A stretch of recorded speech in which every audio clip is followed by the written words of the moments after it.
Hola a todos, bienvenidos a este nuevo análisis a fondo. Hoy vamos a desgranar un documento académico que es francamente fascinante. Se trata de un verdadero manual de estrategia legal escrito por el investigador Roberto Rodríguez. En este texto, el autor propone lo que él denomina un gobierno del cuidado para España, con la vista puesta en el año 2027. Pero lo que hace que este planteamiento sea tan sumamente interesante es cómo estructura una táctica jurídica casi inexpugnable para aplicar políticas sociales muy profundas, y todo ello operando estrictamente dentro del marco legal vigente. Vamos a analizar paso a paso cómo el autor plantea este blindaje constitucional. Para que sea más fácil de digerir, el autor utiliza una metáfora de infraestructura urbana buenísima para enmarcar todo este denso manual jurídico.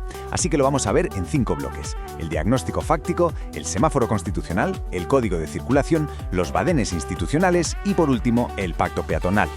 Sección 1. El diagnóstico fáctico, o como lo podríamos llamar, la intersección peligrosa.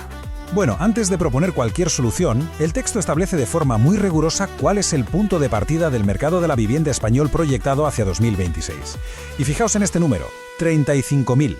Esa es la escalofriante cifra de desahucios anuales que recoge el documento. Y ojo, el autor no subraya este dato empírico para hacer un juicio de valor moral, sino para establecer jurídicamente lo que él define como una emergencia social objetiva. Demostrar que existe esta urgencia fáctica es el requisito legal absolutamente indispensable para justificar que luego se tomen medidas extraordinarias.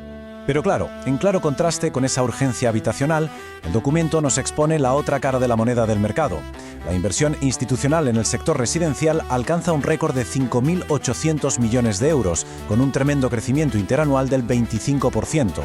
El texto detalla aquí cómo se está produciendo una profunda financiarización de la vivienda, liderada por grandes fondos de inversión, justo en el mismo momento en que la emergencia social toca techo. Y esto ilustra brillantemente la base del argumento principal. Tenemos a un 32% de los inquilinos en situación de sobreesfuerzo, lo que significa que destinan más del 40% de sus ingresos solo a pagar el alquiler. Así que el texto cruza esa rentabilidad récord de los grandes fondos con la asfixia económica de un tercio de los inquilinos. Rodríguez argumenta que es justo aquí donde se produce una crisis de legitimidad del propio derecho. Si la ley no protege a los ciudadanos en su faceta más básica, la sociedad simplemente deja de creer en ella. Pasamos a la sección 2. El semáforo constitucional, las luces de tráfico. Y aquí es donde radica la tesis central del autor. Él nos dice, para frenar esta crisis no hace falta reformar la Constitución de 1978. Las luces rojas para detener la especulación ya están instaladas. La clave es que solo hay que encenderlas. El texto hace una reinterpretación súper interesante de las normas. Tradicionalmente se suele apelar al Estado de Derecho como si fuera un escudo pasivo para proteger el libre mercado. Sin embargo, Rodríguez nos señala los artículos 1.1 y 9.2 de la Constitución que exigen a los poderes públicos que actúen activamente para remover los obstáculos que impidan la igualdad real. Vamos, que para el autor, intervenir el mercado es un mandato constitucional directo, no es una simple opción política. Y entra en juego un concepto absolutamente crucial, la función social de la propiedad, que viene en el artículo 33.2. Esta es la herramienta clave de toda su estrategia. El argumento señala que mantener miles de viviendas vacías únicamente para especular incumple directamente esta función social.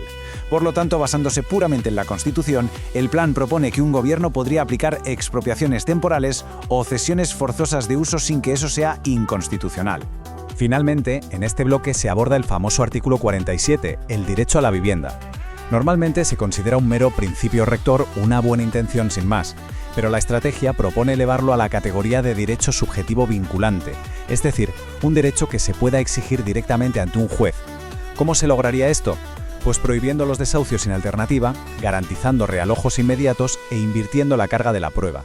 De este modo, tendrían que ser los grandes propietarios quienes demuestren haber ofrecido un alquiler social antes de poder acudir al juzgado.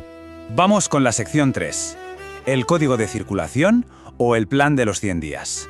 Vale, una vez que hemos comprobado que los semáforos funcionan, necesitamos reglas claras para circular. Y aquí la teoría académica se transforma en una hoja de ruta totalmente ejecutiva. Se trata de una secuencia milimétrica de decretos ley. El punto vital aquí es que el autor insiste en que no se puede hacer todo de golpe para no colapsar el sistema.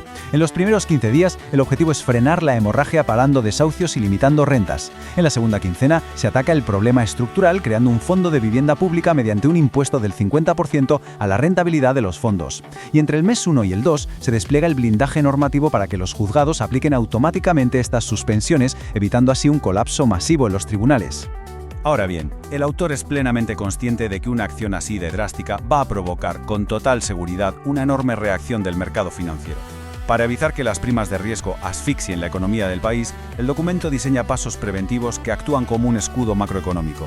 Esto incluye usar diplomacia europea, invocando directivas de salud y vivienda para ganar legitimidad en Bruselas, movilizar liquidez usando bancos participados por el Estado por si los fondos internacionales boicotear la deuda y emitir deuda minorista indexada a la inflación, para involucrar directamente el ahorro de los ciudadanos en la estabilidad del país. Llegamos a la sección 4. Los badenes institucionales. Los airbags y reductores de velocidad.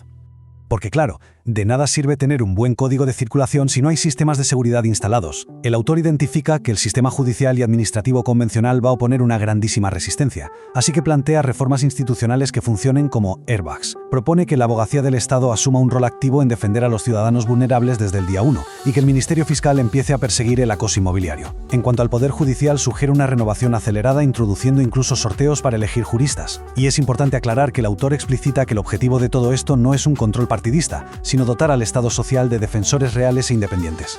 Y una de las innovaciones más singulares de todo el documento es esta, la propuesta de integrar equipos de psicólogos y trabajadores sociales directamente en los procesos judiciales. Imaginaos, un informe sobre cómo un desahucio afectaría la salud mental de una familia tendría un peso de prueba legal tasado y vinculante. Bajo este nuevo paradigma, ya no se juzgaría solamente el impago de un contrato, sino que se equipararía el daño psicosocial objetivo frente a los derechos de propiedad de los grandes tenedores. Y por fin, la sección 5. El pacto peatonal. El núcleo filosófico de toda la propuesta.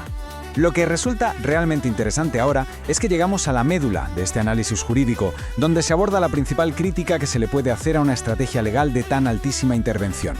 La objeción, que suena bastante prudente, es la siguiente.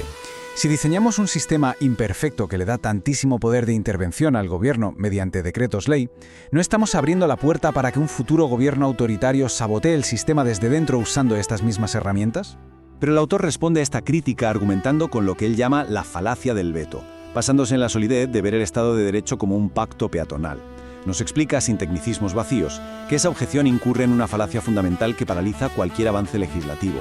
Exige la imposibilidad, diseñar un sistema perfecto que sea inmune a su propio sabotaje desde dentro. Aceptar esa premisa como un veto es de hecho una capitulación intelectual ante una futura y siempre posible arbitrariedad. Equivale a afirmar que no debemos salir a la calle porque, a pesar de tener el semáforo en verde y la ley en la mano, un vehículo nos puede atropellar. Y fijaos en esta cita tan contundente. Rechazar el urbanismo porque existe la posibilidad del crimen no es prudencia, es agorafobia política.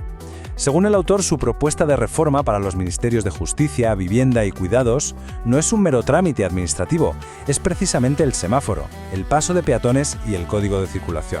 Es la ley y el plan con los que el ciudadano sale a la calle y vive protegiendo su salud. Que un futuro conductor decida acelerar y arrollar a un peatón no es un defecto del semáforo, es un homicidio. Esa posibilidad criminal no refuta la utilidad del semáforo. De hecho, justifica que existan badenes, cámaras y una policía para detener al infractor. En resumen, su defensa final sostiene que no se puede condicionar la vida legal, cívica y saludable de los ciudadanos a la hipótesis de que un futuro gobierno se comporte como un homicida al volante. La respuesta a esa hipótesis no es renunciar a salir a la calle ni dejar de diseñar buenas leyes. La respuesta es construir instituciones con suficientes contrapesos y garantías judiciales para actuar como el airbag y el cinturón de seguridad, mecanismos que, aunque no evitan que un demente acelere, minimizan el daño y maximizan la rendición de cuentas. El plan no crea el peligro del coche, un riesgo autoritario que ya existe de forma latente. Lo que hace es darle al peatón un camino despejado, un semáforo y una acera.